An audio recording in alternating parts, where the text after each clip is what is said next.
Now, Andrew Bolt's going to be upset that he missed out on this development. It involves the ABC. My panel will join me in a moment. And don't forget, Chris Kenny's coming up. It seems the ABC may have finally found some backbone. Now, last month, Andrew exclusively revealed on this program some very distressing comments from a guest presenter, someone called Miss Kaninna, an Aboriginal woman on Triple J, the ABC's youth music channel. Now, here's what she had to say back then. We just took a little break away from that energy to listen to the track we just played. It was a very important track, Long Live Palestine by the brother Low Key. Now, can you guys believe that this track came out in 2011, right? That's 12 years ago. 12 years ago. Yet, somehow, if you listen to that track, every single thing that that brother is talking about, you would think that he wrote it yesterday. Because 12 years later, the genocide, the oppression, and the continued hate towards Palestine people on their Indigenous lands is wild. When is something going to change? When are we going to wake up? As an Aboriginal sovereign woman, I stand in solidarity with my brothers and sisters of Palestine. From the river to the sea, Palestine will be free.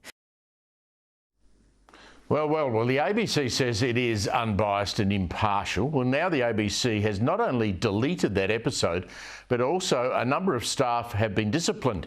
Guest presenters have been completely axed from Triple J's lineup, and ABC Ombudsman Fiona Cameron has declared the program breached the ABC's impartiality standards. So well done, Andrew, for highlighting that. Joining me now to discuss is James McPherson, of course, of The Late Debate right here on Sky. You'll see him at 10 o'clock tonight, and Louise Elliott, business consultant and Hobart City Councillor. Now, the ABC, James, you've heard the comments, you heard what that young woman had to say. The ABC probably were too slow to do what they needed to do. Yeah, well, as usual, it takes them to get caught out before anything, if anything, ever happens. The sad thing about this, Steve, is none of us are surprised. And that's the real problem here, is that these things keep happening and we expect them to happen. That's the big problem with things like this at the ABC. Louise, you're in Hobart, obviously. How does impartiality work on the ABC in Tassie?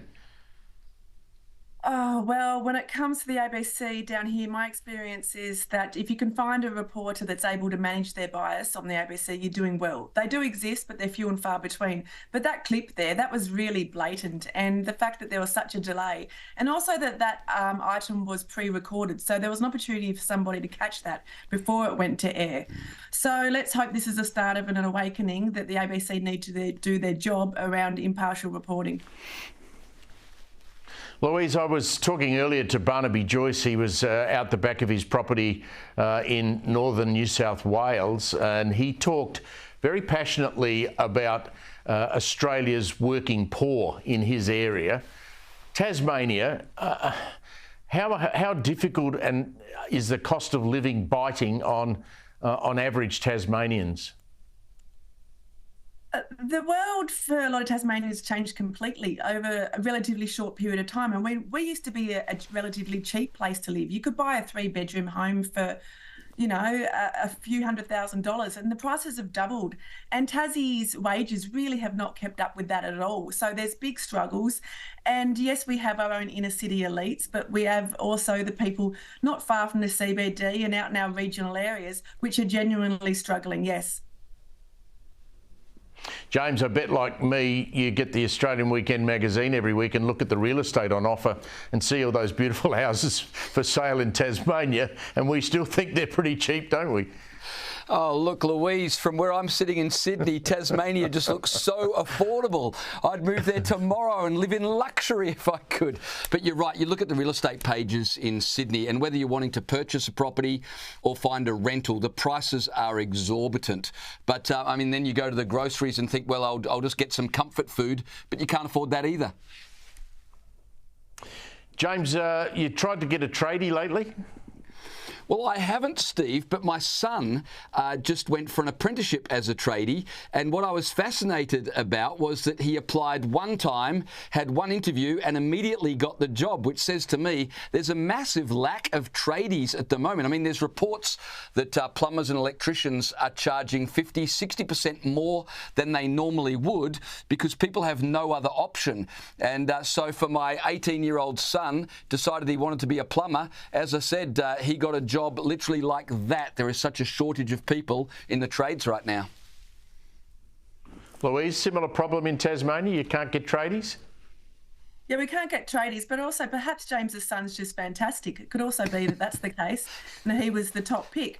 But yes, no, of course, there's big challenges. And the stats out today are like around the unemployment rate and things like that. And we're still hearing that whilst unemployment's gone up a bit, people are having real trouble getting high quality talent. And yeah, you definitely have to pay for the service. I mean, it's supply and demand, isn't it? Just like at the supermarket and whatever else. James, the most interesting thing I took out of that Barnaby chat, the coalition are going to target working Australians who are being smashed by cost of living, and that's how they think they're going to win the next election. Well, it's that's like saying that the sky is blue, isn't it? They're absolutely right. It's pretty obvious. And the way you win elections is you appeal to the economics that people are facing. And right now, everyone is struggling with cost of living. The government keeps saying, we've got a plan, we've got a plan. Jim Chalmers keeps writing essays and publishing them, but nothing ever happens. Well, if the coalition can have a decent plan, they'll romp it in. Thanks, James. Thanks, Louise.